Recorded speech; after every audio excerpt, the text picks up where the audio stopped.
मैं समय हूं और आज महाभारत की अमर कथा सुनाने जा रहा हूं। यह महाभारत केवल भरतवंश की कोई सीधी सादी युद्ध कथा नहीं है। यह कथा है भारतीय संस्कृति के उतार चढ़ाव की। यह कथा है सत्य और असत्य के महायुद्ध की। यह कथा है अंधेरे से जूझने वाले उजाले की। और यह कथा मेरे सिवा कोई दूसरा सुना भी नहीं सकता, क्योंकि मैंने इस कथा को इतिहास की तरह गुजरते देखा है। इसका हर पात्र मेरा देखा हुआ है। इसकी हर घटना मेरे सामने घटी है। मैं ही दुर्योधन हूं, मैं ही अर्जुन और मैं ही कुरुक्षेत्र। क्योंकि महाभारत बनते बिगड़ते रिश्तों और रिश्तों के आधार और जीवन सागर को मथकर जीवन के तत्व और सत्य का अमृत काढ़ने की कहानी भी है। और यह लड़ाई हर युग को अपने अपने कुरुक्षेत्र में लड़नी पड़ती है, क्योंकि हर युग के सत्य को वर्तमान असत्य से जूझना पड़ता है। और जब तक मैं हूं, यह महायुद्ध चलता रहेगा और मेरा कोई अंत नहीं।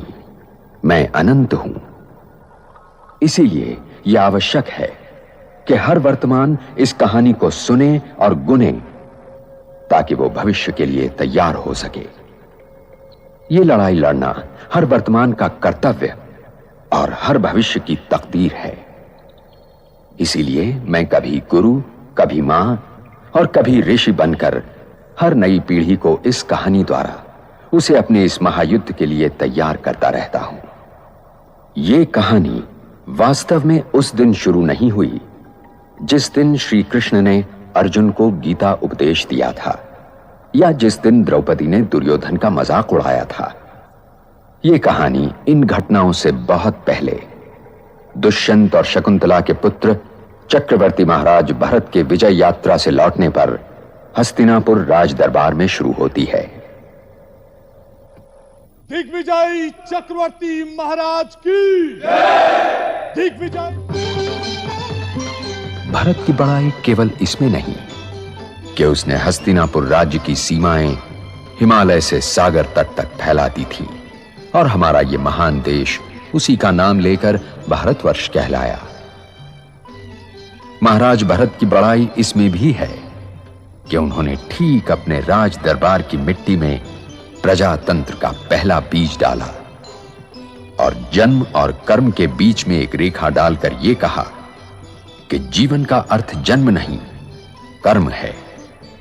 क्योंकि कुरुक्षेत्र वास्तव में धर्म क्षेत्र है। महाराज की जय हो। आज हस्तिनापुर की सीमाएं हिमालय से लेकर कुमारी अंतरीप तक फैल चुकी हैं। आर्यावर्त भारतवर्ष कहलाने लगा है।